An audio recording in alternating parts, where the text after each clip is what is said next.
Bismillahirrahmanirrahim. Assalamualaikum warahmatullahi wabarakatuh. Selamat pagi teman-teman dan Ibu Cintia Nurnika Irma. Semoga kalian dalam keadaan sehat dan dilindungi oleh Allah Subhanahu wa Ta'ala dimanapun kalian berada. Amin amin ya rabbal alamin. Di sini kami kelompok 3 yang beranggotakan 2 orang. Yang pertama saya sendiri, Kirmawati dengan NIM 40420016, dan rekan saya Mbak Nela Puspita dengan NIM 40420028. Di sini kami akan mempresentasikan ruang lingkup kurikulum dan implementasinya pada sekolah menengah pertama. Baik, yang pertama akan saya paparkan pengertian kurikulum.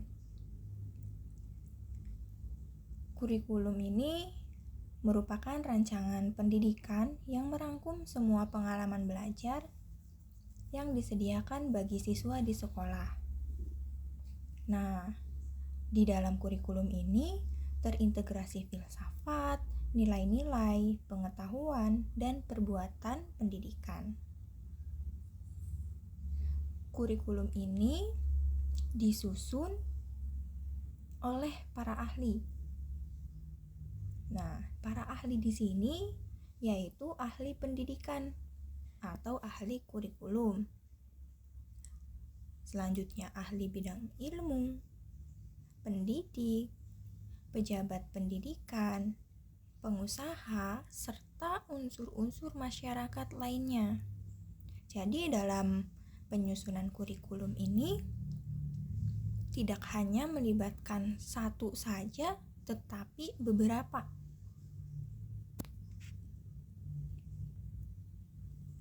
Nah, kurikulum itu merupakan alat panduan atau pedoman dalam pelaksanaan pembelajaran pada semua jenis jenjang pendidikan serta mengarahkan segala bentuk aktivitas pendidikan.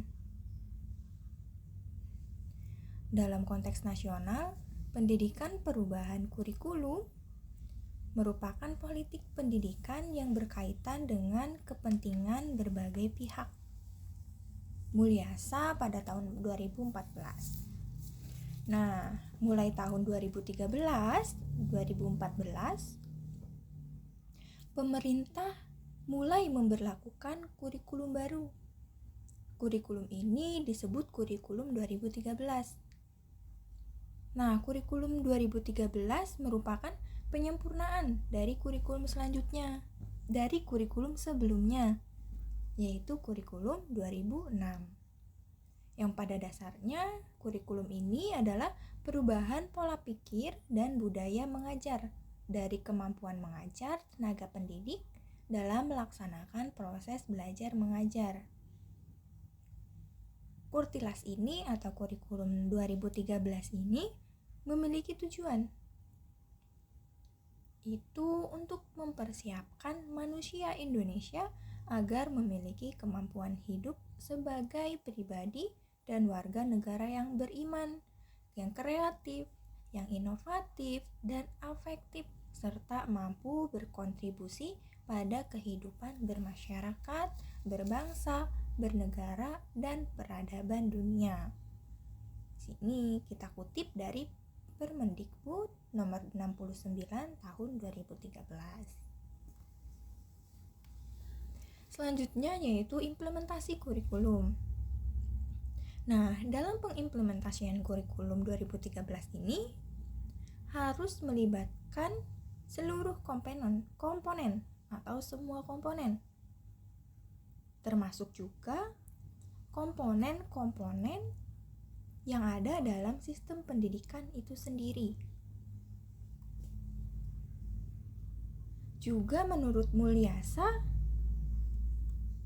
tahun 2014 halaman 9 bahwa komponen-komponen yang ada dalam sistem pendidikan yaitu ada kurikulum, rencana pembelajaran, proses pembelajaran, mekanisme penilaian, pengelolaan pembelajaran, pengelolaan sekolah, pelaksanaan pengembangan diri peserta didik, dan pemberdayaan sarana dan prasarana. Yang selanjutnya akan dipaparkan oleh Mbak Nela Puspita. Kepada Mbak Nela Puspita, saya persilahkan. Terima kasih Mbak Kirma. Untuk selanjutnya, ruang lingkup kurikulum. Yang pertama, konsep kurikulum. Sesuatu yang direncanakan sebagai pegangan guna mencapai tujuan pendidikan. Fungsi kurikulum. Pertama, fungsi kurikulum dalam rangka mencapai tujuan pendidikan. Yang kedua, fungsi kurikulum bagi anak yaitu sebagai organisasi belajar tersusun yang disiapkan untuk siswa bagi salah satu konsumsi bagi pendidikan mereka. Yang ketiga, fungsi kurikulum bagi guru. Yang pertama, sebagai pedoman dalam menyusun dan mengorganisir pengalaman belajar bagi anak didik. Yang kedua, sebagai pedoman untuk mengadakan evaluasi terhadap perkembangan anak. Yang ketiga, sebagai pedoman dalam mengatur kegiatan pendidikan dan pengajaran. Keempat, fungsi kurikulum bagi kepala sekolah dan pembinaan sekolah yaitu sebagai pedoman dalam mengadakan fungsi supervisor, mengembangkan kurikulum lebih lanjut sebagai pedoman untuk mengadakan evaluasi kemajuan belajar mengajar. Yang kelima, fungsi kurikulum bagi orang tua murid adalah dapat turut serta membantu usaha sekolah dalam memajukan putra-putrinya. Komponen kurikulum. Yang pertama, tujuan. Yang kedua, bahan pelajaran. Yang ketiga, proses belajar mengajar. Yang keempat, evaluasi dan penilaian. Selanjutnya, pengembangan kurikulum. Kegiatan yang mengacu untuk menghasilkan kurikulum baru.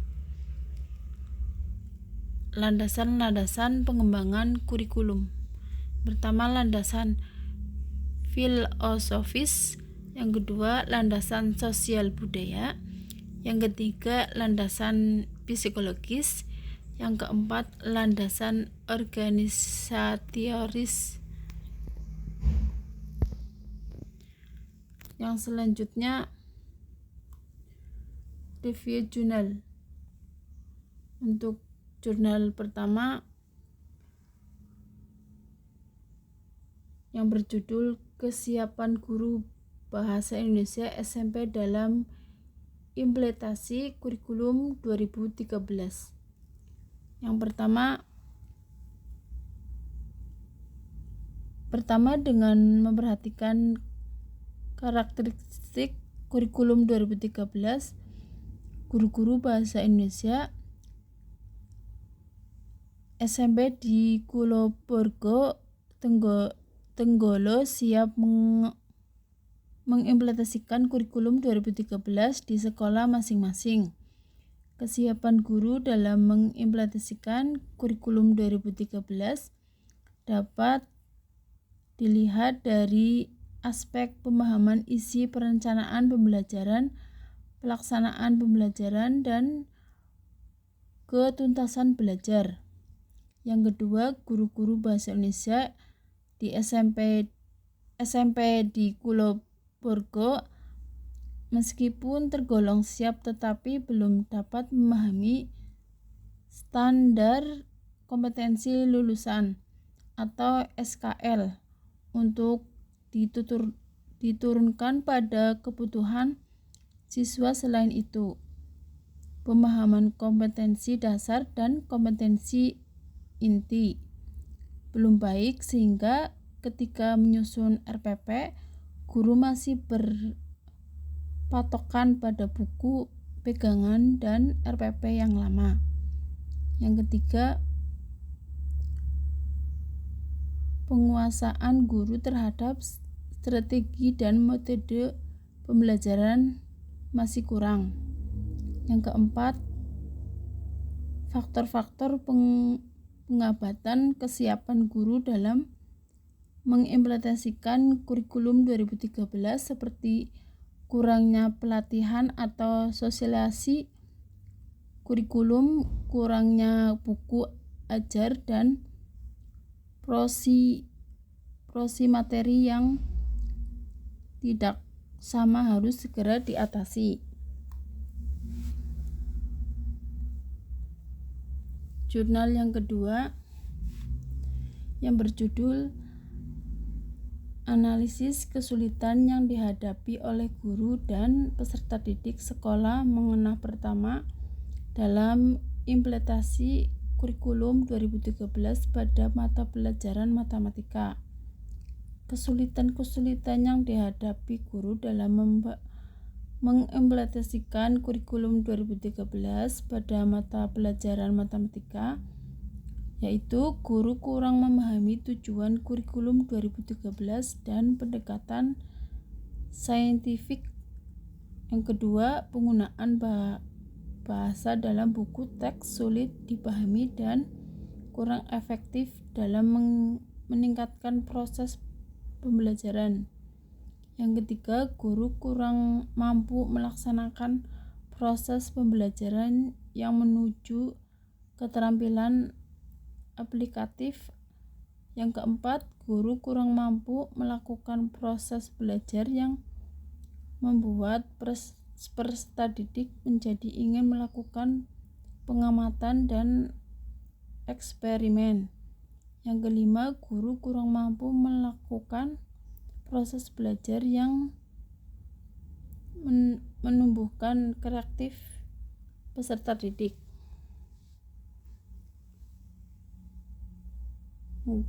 Selanjutnya, kesulitan-kesulitan yang dihadapi peserta didik dalam mengimplementasikan kurikulum 2013. Pada mata pelajaran matematika, peserta didik mengalami kesulitan dalam memahami isi. Contohnya dalam bahasa dalam buku teks. Yang kedua, peserta didik jarang dilatih melakukan pengamatan dan percobaan. Yang ketiga, dalam proses belajar berlangsung, guru jarang menggunakan teknologi informasi dalam proses belajar mengajar. Yang selanjutnya, faktor-faktor yang menyebabkan kesulitan tersebut adalah kurangnya pelatihan atau workshop tentang kurikulum 2013. Yang kedua, kurangnya sarana dan prasarana dalam pembelajaran di sekolah. Yang ketiga, kurangnya pemahaman terhadap kompetensi inti dan kompetensi dasar. Yang keempat, materi dan contoh soal yang disajikan dalam buku teks sulit dipahami oleh siswa. Yang kelima, guru masih menerapkan pembelajaran konvensional sehingga kurang mengenal kemampuan siswa. Yang keenam, guru kurang kreatif dalam menerapkan model dan metode pembelajaran. Yang ketujuh, kemampuan guru dalam pemanfaatan teknologi informasi dan teknologi masih lemah. Yang ketiga, jurnal ketiga berjudul Tanggapan Guru Pencaksores terhadap implementasi kurikulum 2013 di sekolah SMP dan SMA se-Kecamatan Darul Imran, Aceh Besar. Untuk yang pertama, secara umum proses kurikulum Indonesia yang dilaksanakan oleh guru sekolah SMP dan SMA sekecamatan Darul Imran di Aceh Besar sedang diproses tahap sosialisasi implementasi kurikulum 2013. Yang kedua, proses penilaian hasil belajar dalam implementasi kurikulum 2013 sudah diajarkan dengan baik. Dalam penilaian hasil belajar tahap 4, kategori penilaian salah satunya ketuntasan belajar dan penilaian autik ketuntasan belajar peserta didik pada mata pelajaran pencaskes sangat memuaskan. Yang ketiga, peran sekolah dalam mengupayakan terlaksananya implementasi kurikulum 2013 sudah dilaksanakan upaya di sekolah oleh sekolah seperti pada kegiatan penataran dan pelatihan guru serta memfasilitasi sarana dan prasarana. Yang keempat, jurnal keempat, implementasi kurikulum muatan lokal PAI tingkat SMP di Kabupaten Bangka Tengah, Kepulauan Bangka Belitung. Yang pertama, untuk mengatasi kurangan alokasi waktu PAI yang hanya 2 atau 3 jam dalam seminggu, maka dibuatlah kebijakan penambahan jam di luar jam PAI. Yang kedua,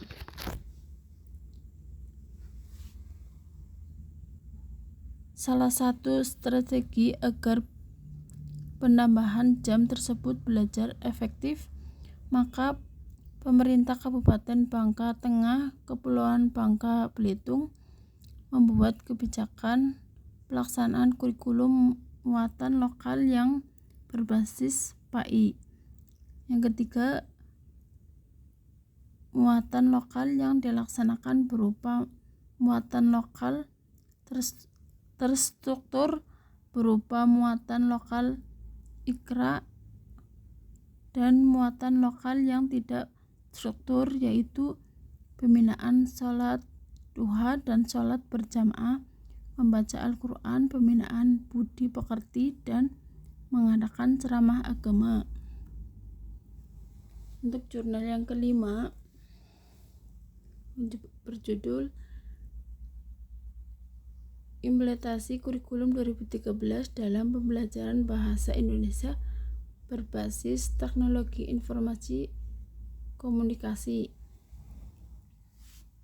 Yang pertama, komunikasi literasi adalah komunikasi inti pembelajaran bahasa Indonesia pada kurikulum 2013 dalam memecahkan masalah kehidupan, kemampuan menyelesaikan masalah atau mencapai tujuan dalam dunia nyata dengan menggunakan teks sebagai alat utama komunikasi. Kompetensi literasi merupakan integrasi dan keterampilan menyimak, berbicara, membaca, menulis, dan berpikir kritis, sehingga pembelajaran bahasa Indonesia akan meningkatkan kemampuan peserta didik dalam satu, komunikasi efektif. Yang kedua,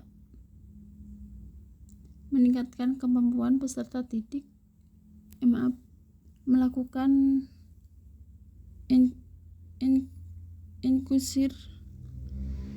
Yang ketiga, berbagi informasi. Yang keempat, mengekspresikan ide dan merencanakan berbagai persoalan kehidupan secara lebih makna. Yang kedua, kedudukan TIK dalam pelajaran antara lain mempermudah kerjasama pendidik dan peserta didik, serta menghilangkan batasan ruang jarak, dan waktu. Berbagi informasi, sharing informasi, sehingga mempercepat perkembangan ilmu pengetahuan dan menyediakan pembelajaran yang mudah diakses oleh banyak orang. berisi sebagai informasi yang berkaitan dengan sekolah.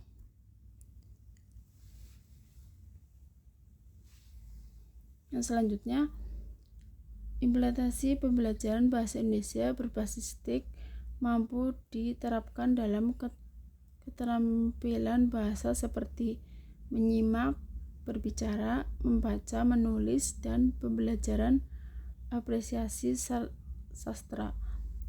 Pemanfaatan TIK untuk meningkatkan efisiensi dan efektivitas pembelajaran merupakan salah satu tuntunan ide kurikulum 2013 karena terintegrasi dengan semua mata pelajaran sebagai sarana dan media pembelajaran.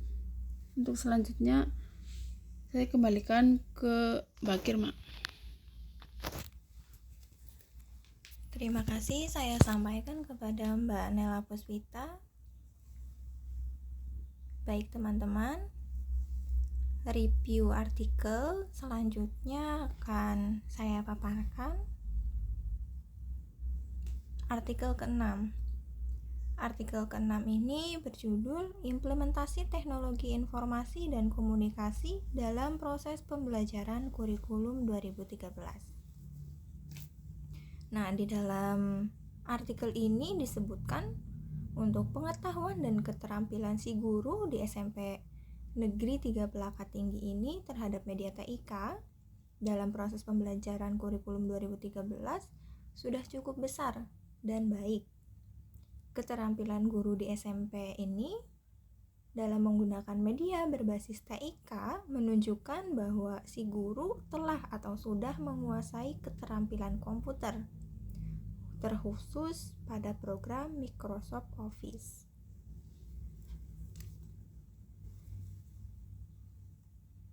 Artikel selanjutnya atau artikel ke-7 dengan judul Problematika Evaluasi Pembelajaran Pendidikan Agama Islam pada Kurikulum Tingkat Pendidikan di SMP. Di sini disebutkan bentuk evaluasi pembelajaran, yaitu ada tes tulis, tes lisan, portofolio. Nah, bentuk tes evaluasi tertulis di sini dilakukan dalam bentuk tes objektif dan tes subjektif. Adapun faktor pendukung dalam evaluasi pembelajaran pada pendidikan agama Islam, kurikulum tingkat satuan pendidikan, yaitu peserta didik, standar isi, dan tenaga pendidikan, sarana dan prasarana, proses pembelajaran, standar penilaian, standar kompetensi lulusan, ketersediaan buku, dan juga kepedulian antar siswa. Adapun faktor penghambat dalam pelaksanaan evaluasinya, nah, bentuknya di sini sangat beragam. Di antaranya, kurangnya tenaga pendidikan, kurang tersedianya sarana dan prasarana yang memadai, kurangnya semangat siswa dalam belajar, sehingga dalam mengikuti ujian, ada beberapa siswa yang harus dijemput. Nah, siswa ini dijemput dari rumahnya untuk mengikuti ujian tersebut. Kemampuan anak juga berbeda-beda, latar belakang sekolahnya juga yang berbeda, tentu turut mempengaruhi. Nah, lulusan SD, ada juga yang lulusan MI. Nah, dari sini juga memungkinkan daya serap materinya juga berbeda-beda setiap siswa. Mengikuti pelajaran, evaluasi yang kurang sepenuhnya dijadwalkan rutin.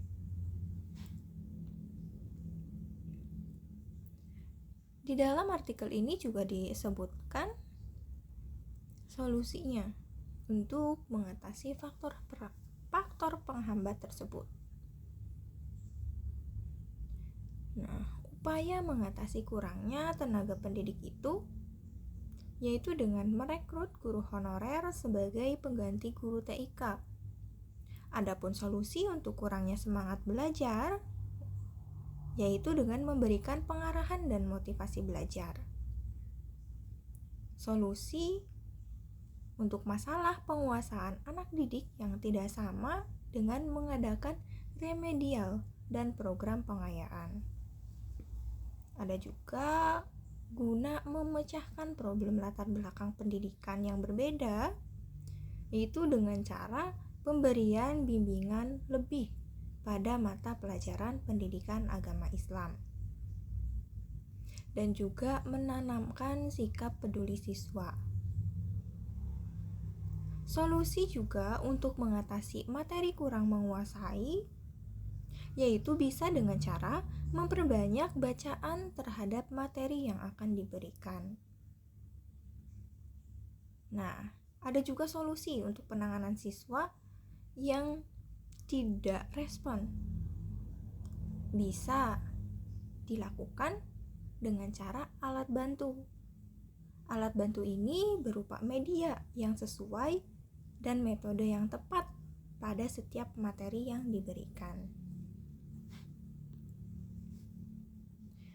Review artikel selanjutnya yaitu berjudul Analisis Kesiapan Guru IPS di SMP Sekecamatan Bawang, Banjarnegara dalam mendukung implementasi kurikulum 2013. Di artikel ini disebutkan kesiapan guru dalam pengimplementasian kurikulum 2013 sudah masuk dalam kategori cukup siap dengan berbagai faktor penghambat dan penunjang yang ada. Nah, walaupun sudah pengimplementasian kurikulum dalam proses pembelajaran IPS. Nah, guru sebaiknya mengoptimalkan forum MGMP untuk meningkatkan kualitas pelaksanaan pembelajaran IPS. Yaitu dengan apa? Melalui kegiatan pelatihan dan penyuluhan, workshop, seminar, diklat, studi banding tentang pelajaran IPS kurikulum 2013. Adapun untuk sekolah dan dinas pendidikan, agar pelaksanaan pembelajaran IPS dapat berjalan dengan baik, itu dapat dilakukan oleh pihak sekolah dan dinas pendidikan dengan cara kegiatan penyediaan sarana dan prasarana yang menunjang pembelajaran IPS. Review artikel terakhir yaitu artikel ke-9 dengan judul Implementasi Kurikulum Muatan Lokal Berbasis Pesantren di SMP A. Wahid Hasyim, Tebu Ireng, Jombang. Di dalam artikel ini disebutkan muatan lokalnya yang ada di SMP A. Wahid Hasyim lebih banyak dari SMP lain yang berada di bawah naungan Diknas. Pelajaran agamanya seperti nahwu, shorof, fikih, akhlak, hadis, dan bahasa Arab yang biasanya hanya ada di madrasah. Ini juga ada di SMP atau sekolah menengah pertama. Ada juga faktor pendukung dalam pengimplementasian. Yang pertama, adanya program peningkatan mutu sumber daya manusia atau pelatihan guru, sarana dan prasarana yang memadai. Guru pengampu muatan lokal berbasis pesantren memiliki kompetensi dan keahlian mumpuni di bidangnya. Selain faktor pendukung, di dalam artikel ini juga disebutkan faktor penghambatnya dalam pengimplementasian kurikulum. Yaitu apa?